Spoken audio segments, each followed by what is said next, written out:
Section 3.5, page 17. We continue finding the limits as x approaching positive or negative infinity using our theorem pertaining to this. So our first example, limit as x goes to positive infinity of 6x squared over 2x squared plus 5.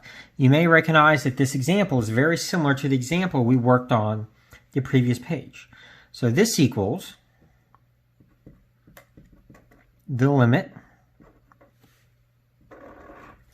And like the last one, I look at what's the highest degree of my denominator, squared.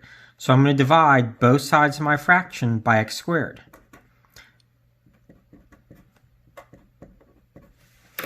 So 6x squared over x squared, 2x squared over x squared, and 5 over x squared. And again, the x squareds cancel here and here.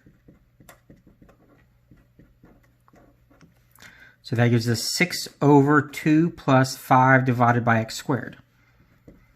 Evaluate the limit. Limit of 6 is 6. Limit of 2 is 2.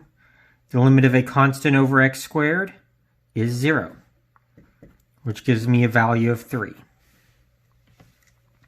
Now, this idea of finding the limit as x goes to positive or negative infinity is associated with in behavior. And in behavior, in many types of functions, have horizontal asymptotes.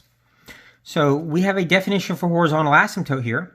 It says the line y equals L is a horizontal asymptote of the graph of our function when the limit as x approaches negative infinity equals L, or the limit as x approaches positive infinity equals L.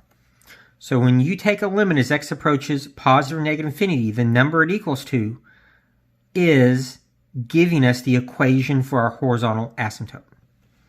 So let's practice this with limit of 3 minus 6 over x squared.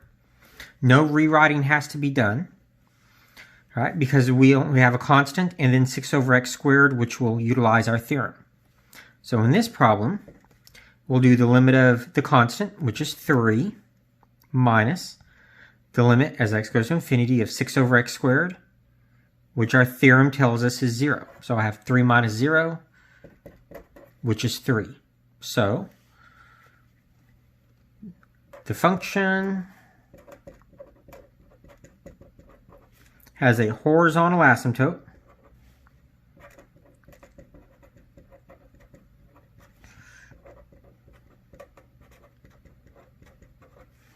at y equals 3.